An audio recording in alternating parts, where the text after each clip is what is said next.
person said was something like this: is the, that having these discussions, having political discussions, is so important to our democracy because it is quintessential that we spread our ideas and debate them. That we debate our ideas and challenge them because we don't want to have our views set in stone and we never do anything with it again. Yeah, that's very bad and toxic. Yeah, and that's what causes people to be very prejudiced, and it's kind of a root of can be a link to racism and a lot of issues, and how people can just like go look at somebody and like, ew, look at that guy. Yeah, like that kind of, that can be a multiple of things about classism, racism, all those things, the real stuff, not the stuff that liberals say when their mouths are foaming of hatred. Let's be honest, but it comes down to indoctrination and brainwashing. I mean, think about all the people more like 10 years ago who would just gag at the idea of furries and or in my case being a brony. Yeah. And that kind of reminds me of one thing, that there's too many left furries, and they reject anyone that's even somewhat on the right. And the right, for a large portion, is rejecting furries because furries. So it's like, I do think that at some point we'll see a growth of centrist furs, hopefully, at some point. Some common ground. Yeah. Hopefully our society doesn't. Hopefully, all the Democrat cities don't burn all the way down. And I live in we got to make it there first. I live in a very blue city. I live in the wonderful city of Las Vegas. We're not Sin City. We're now the entertainment capital of the world. So that's much better than Sin City because, I think you can imagine why I would feel that way. But, I kind of live in a suburb of Salt Lake City, and we just had a plane crash, and it was really scary. And I saw on Twitter. Yeah, and jeez, that was a close call. And I saw last night that the fourth death was confirmed. It was just, I wish I could do something more than just giving thoughts and prayers. Like, it was in the backyard. I don't think there will be a memorial there. I don't know what I can do for something like that, even if it's local. I mean, just help families. Just sometimes just sending a letter can help a lot. If you want to do more than a prayer, you can just try to see what you can do to help with the family of those people. I mean, maybe there's a GoFundMe I can check out and find. The more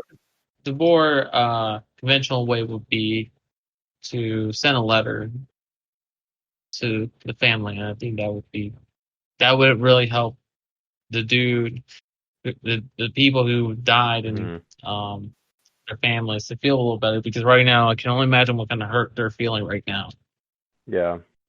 In these very difficult times we're living in. So disaster all over the country. Yeah. As I was saying, I'm a little scared, and I had an argument with Nex, and I'm getting to that maybe this podcast, maybe another time. But gist of it is I am intimidated by these people, these Antifa people. They may not be literally part of it, and they may not be like ISIS. They're not like literally a member, like a registered member, if you want to say it that way. but they're kind of basically just upholding their manifesto Yeah, of I think. the raining destruction. And I'm scared because I'm in a blue city, as I was saying. Yeah. And I'm scared that one of these days is going to get nasty and people are going to get hurt. Now, we've been blessed in Vegas that none of our protests have gone into a riot yet. Okay. I wish we could say the same for Salt Lake. Yeah. And I'm scared because we have a lot of. It's a very blue state. It's a very blue state right now, and we're basically going to become California soon if we don't change the trajectory we're on. Yeah, but that's beyond the point. But I'm a little scared, honestly, of these people. That. I was more or less intimidated. I was scared when the riots started. Like, I'm working at Walmart right now. I started a week before everything happened, and when everything happened and the protests and riots started up, I wanted to take a knife with me to work so I would have something to defend myself, even if I don't have a gun. Because what am I going to do if if there are a mob of people running at me, trying to kill me because I'm a white person, not even if I'm someone who thinks like them and just isn't in the mob.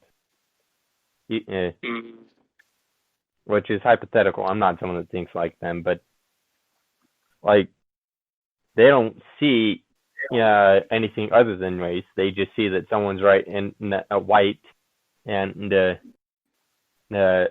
has ancestors that own slaves. Even if I didn't, I don't know if any of my ancestors owned slaves, and I don't know if they didn't.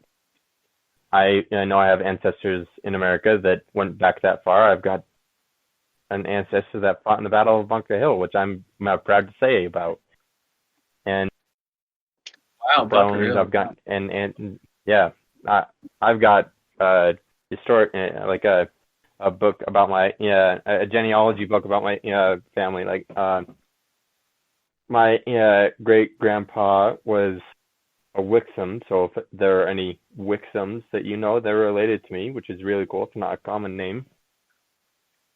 And and because of my religion being a member of the Church of Jesus Christ, we have lots of genealogy done that is done really well. This religion in particular is really good at genealogy, and so those two things mixed together means that there's a very well done history of that part of my family. And so I've got my Wixom family goes back all the way to the Mayflower and fought in Bunker Hill and probably fought in the Civil War too. And so at the very least that they were in America, but not every person owned slaves in America, and not every person didn't own slaves. I mean, reading the biography of George Washington by John Chernow, which is a very good book that I've gotten into, it said that in Virginia, it was morally impossible to own slaves, to not own slaves, which is just something to think about, because they'll tell you George Washington was a racist for owning slaves, even though it was morally impossible to not own slaves, and he freed his slaves after his death and treated them very well, and reluctantly ever gave them away. And I think there's only one account of him auctioning off slaves, which he rarely did, and it said in the book that it was very rare that he did it. Yeah. And it's I mean, go ahead. Okay. I mean, it's important. I feel that a lot of people these days, particularly a lot of these rage mobs, are getting all upset about these things. They don't understand context. And what I mean by context is certain norms back in that time was acceptable. Yeah. And even if they actually weren't, because a lot of founding fathers were abolitionists. The only reason Thomas Jefferson, I think, didn't free his slaves was because he had a lot of debt, and he freed the slaves he could. He freed 7, I believe, maybe 6, and the rest he had to sell to pay off his debts, which is saddening. But I mean, he might have been a racist because of that, and he might not have been. And we can't judge historical figures by today's standards. We have to judge them by the standards of the time. Yeah, definitely. It's very important because a lot of, take for instance the time when racism was very prevalent and being racist was pretty much the norm, and not being racist was kind of making you a bit of a standout, for example. And a lot of people, we really shouldn't be digging the past to get people into trouble. And that's a whole separate issue onto itself. But I'm about to allude into something, and I'm probably going to talk about that for like an hour and a half or something. Because I'm going down that road, a very long stretch of road. But the point is you can't judge all these people by the same standards today, because the standards were very different. What was acceptable was different. And also, on top of that, originally, we were going to abolish slavery from day one. It's true. Just the founding fathers were just a little too progressive. Yeah, well, and it was just not popular enough. That's not what it was. They had to sacrifice the bit that would free the slaves and abolish slavery and emancipate them for the 2 colonies that wouldn't take it without slavery not being abolished. But we were close from having. We were very close from having complete abolition before this country was even born yet. Yeah, and the reason why the Declaration of Independence doesn't say we have a right to life, liberty, and property is because slaves were seen as property at that time, and abolishing slavery would have counted as technically unconstitutional, or, well, the Declaration of Independence is something else, but we couldn't have abolished slavery. So they changed it to pursuit of happiness instead. Interesting. I didn't know that. Yeah. And we have to take everything for what it's worth. We can't. And not just the face value either. High standard that we have these days. I mean, like what I said, like maybe 10 years ago would probably offend somebody.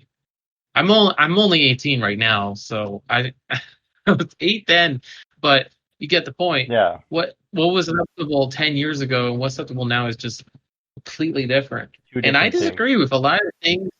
There's certain things where I'm kind of happy that's no longer acceptable. Yeah. But most of it's just nonsense. Like, did anyone really care back then? Did anyone truly feel offended by most of the things like 10 years ago? Now, you say like 30, 40, 50 years ago, okay, then you have a point, because there was people who said the N-word and all these bad things that were actually offensive. Mm-hmm. But nowadays, it's just getting upset over a whole lot of nothing.